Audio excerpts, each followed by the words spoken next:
Hey guys, welcome back. I am Mario Vegas and you are watching Tank Zone.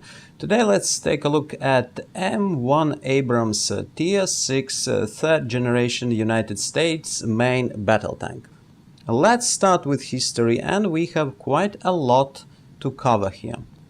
All started in 1960s when the US and the German army had collaborated on a single design to replace both the M60 Patton and Leopard 1 with a new tank which could handle new Soviet tanks like the T-62 and provide protection against the T-62's new 150mm smoothbore gun and high explosive anti-tank rounds.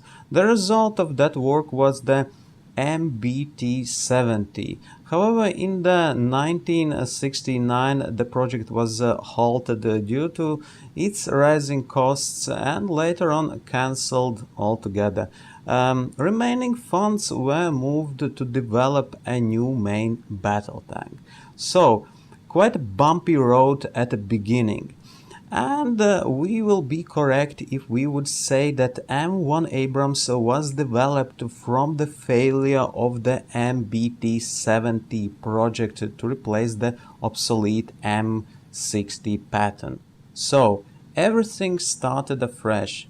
Tank Automotive and Armament Command took off the project and addressed protection against T-62's 150mm gun and high explosive anti-tank threat again. In 1973, a new design emerged which promised to protect against any hit from a Soviet gun within 800 meters and 30 degrees on either side. The new tank would be armed with a 105mm M68 gun and 20mm coaxial version of the Bushmaster.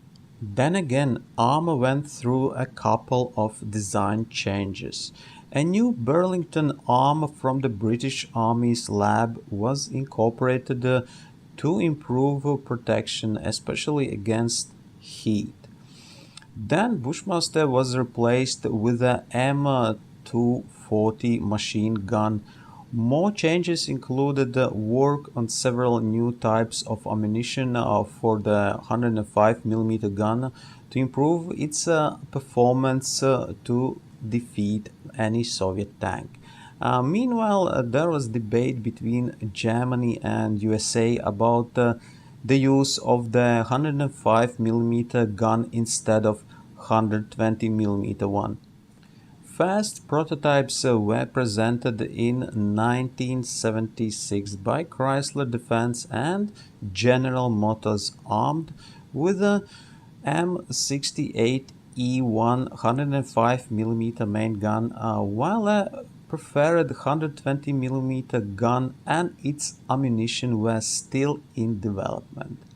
The testing showed that General Motors' design was better, offering better armor protection, better fire control and turret stabilization system. However, a decision was made in favor of Chrysler design with a turbine engine. The decision was largely influenced by politics. So, nevertheless, M1 Abrams production started in 1979. Shortly after, Chrysler Defense was purchased by General Dynamics Land Systems Division. M1 Abrams production continued until 1985 at Lima Army Tank Plant and Detroit Arsenal Tank Plant, with a total number of 3,273 vehicles built. Let's take a look at what kind of beast the designers and manufacturers actually created. Tank was named after United States Army General Creighton Williams Abrams, who commanded the military operations during the Vietnam War. M1 is created for a modern armored warfare. Initial model was armed with a 105mm Royal Ordnance L7 gun, but later ones with Rheinmetall 120mm L/44 gun. Its secondary armament consists of one 12.7mm M2HB heavy machine gun with 900 rounds and two 7.62mm M240 machine guns with 10,400 rounds ammunition load, one of which is coaxial. When M1 first appeared, it introduced several new features at that time, like a multi-fuel turbine engine, sophisticated composite armor, which consisted of an arrangement of metal plates, ceramic blocks and open space, computerized fire control system, separate ammunition storage in a blowout compartment, and nuclear, biological and chemical protection for the crew. M1 Abrams is one of the heaviest tanks in the service, at almost 62 tons. It is powered by a 1500 horsepower multi-fuel turbine engine and can reach 45 miles per hour maximum speed. Tank has a very low noise level due to its turbine engine, and this characteristic and its nickname, Whispering Death. There are three main operational Abrams versions: the M1 and the newer M1A1 and M1A2 versions. With each new version, armament, protection and electronics were improved. M1 Abrams entered service in 1980. Tanks were stationed in West Germany and then gradually upgraded to the M1A1 in the 1990s and then to M1A2, which currently serves as the main battle tank of the United States Army and Marine Corps. The export versions were used by Kuwait, Saudi Arabia, Australia and Iraq. The Abrams tanks were first used in combat in the Gulf War and later on during the war in Afghanistan and Iraq. Later on, Abrams tanks took part in the war against ISIL and have seen action by Saudi Arabia during the Yemen civil war. And now let's dive into the game. The M1 Abrams is a Tier 6 United States main battle tank. It is sold by the Sophie Wolfley, can be unlocked from M60A3, and it leads to the M1A1 Abrams. It is equipped with a 105mm L/52 M68A1 rifled cannon with a 2.1 seconds stock aim time and 8.2 seconds stock reload time. And now let's take a look at vehicle stats, its pros and cons, and the best ways to play it. Sustained damage. 450 damage with 440mm penetration and 4323 damage per minute. Well, its firepower could be something a bit more. Reload time is 6.25 seconds with installed improved gun breech. Defense. It has 2850 hit points. It has 380mm frontal hull armor with 180mm on sides and 40mm on rear. 500 on turrets front, 230 on sides and 40mm on rear. Armor composition steel. Well, a tank has a thick, well-sloped and armored turret and upper plate. Definitely its protection is much better than its predecessor M60. Mobility. It has excellent mobility, maximum speed 72 kilometers per hour and acceleration 4.56 seconds with weight 55.7 tons and hull traverse 35.02 degrees per second. So mobility is good. Overall camo is 15%, 450 meters vision range while moving. Targeting. Tank has very good gun depression, -10 degrees. It is good. Therefore, you can easily play from hold down position.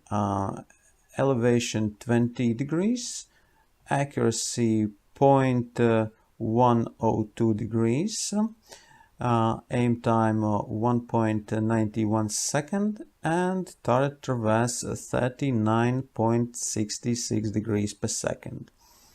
Well, M1 Abrams is a very fast tank. It has a thick, well-sloped frontal armor, allowing it to be played as a brawler or flanker. When flanking, we should remember about its vulnerability from the sides. Personally, I found this tank a bit too stretched in size. Sometimes I feel like opponents can easily sting my tail.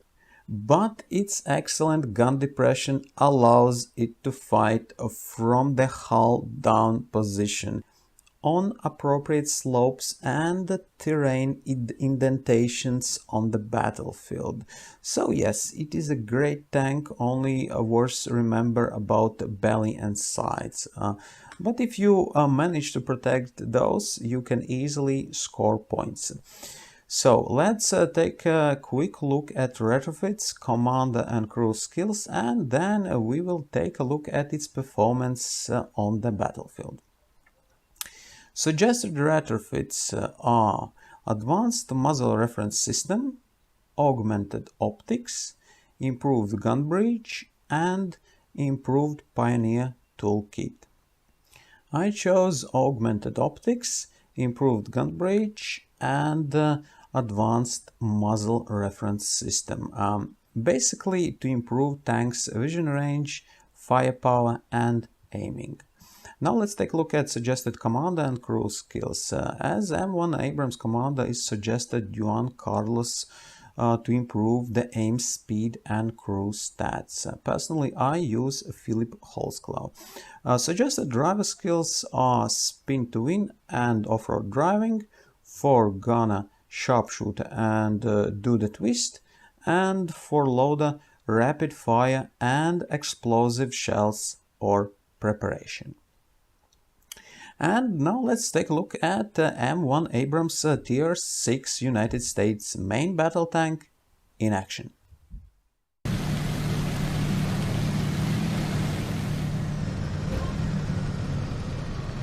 Identify. Hostile tank!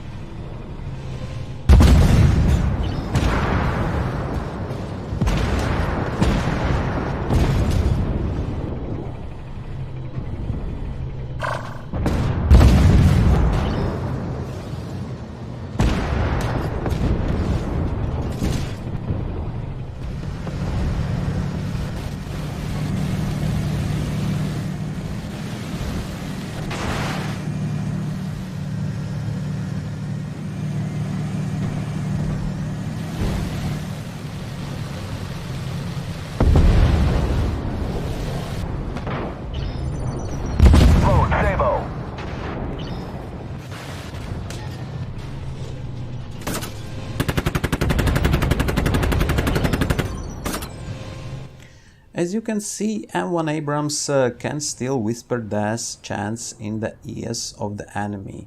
It is a great tank, looks nice, sounds nice, rolls nice, and most important, shoots nice. I would like its firepower to be a little bit higher and the tank's body a bit more compact, but it is as it is, and overall I like it. It is a nice machine, definitely well balanced tank. I plan to make a review for M1A1 and M1A2 as well, along with the other tank reviews and game replays, so you are welcome to subscribe and stay tuned for those.